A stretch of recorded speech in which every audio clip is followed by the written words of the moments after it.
এই বাংলাদেশে বর্তমানে 40 জন লোক কিন্তু 3 বেলা খাইতে পারে না। সে দেশের প্রধানমন্ত্রী হলে বসে সিনেমা দেখে। আমরা ভাত খেয়ে বাঁচতে চাই। আগামী রবিবার 12 তারিখ সকাল 11টা থেকে আমাদের এখানে বিক্ষোভ কর্মসূচি হবে। সে লড়াডোলা আমরা ভাত খেয়ে বাঁচতে চাই এবং পরিবার পরিজন নিয়ে আমরা ভাত খেয়ে বেঁচে পড়ে শহরে থাকতে চাই।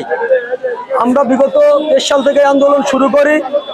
2024 সালের পরে একটানা 15 মাস আমরা রাজপথে ছিলাম এবং আপনারা সবাই জানেন যে আমরা একটা ডাক দিলে 10 থেকে 15 হাজার লোক রাজপথে নেমে আসে, যেটা আমরা অতীতে সড়ক পরিবহন সেতু ভবনের সামনে আমরা দেখাইছি। সেই দাবিতে আমাদের একটি চিঠি গত 3 মাস ধরে মন্ত্রণালয় আসছে।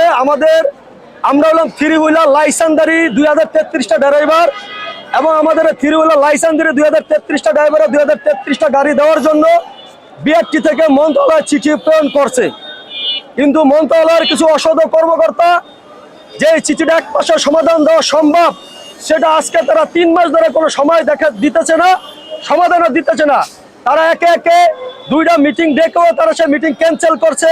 3 দফায় মিটিং করে তারা আমাদেরকে কোনো সুস্থ সমাধান দেয় নাই। তো তারা শুধু আমাদেরকে বারবার একটা কথাই বলে যে আপনারা রাস্তা ধরে আসেন, রাস্তা ধরে আসলে আপনাদের কাজ হয়ে যাবে। তো সুতরাং আজকে আপনাদের মিডিয়ার মাধ্যমে জানাইতে চাই, আমরা বর্তমানে শুধু আমরা না, এই বাংলাদেশে বর্তমানে 40 জন লোক কিন্তু 3 বেলা খাইতে পারে না। সে দেশের প্রধানমন্ত্রী হলে বসে সিনেমা দেখে। এটা হলো আমাদের দেশের পরিস্থিতি।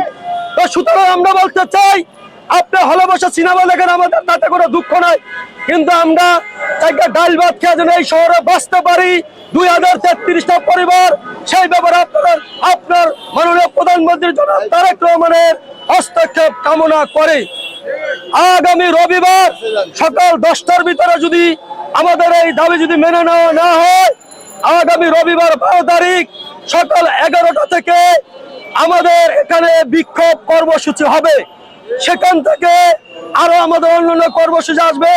আমরা ঘেরাও কর্মসূচি করব, অনশন করব, প্রয়োজন হয় সকল জেলা গাড়ি নিয়ে আমরা এই মন্ত্রণালয়কে ঘেরাও কর্মসূচি দিতে আমরা বাধ্য থাকবে।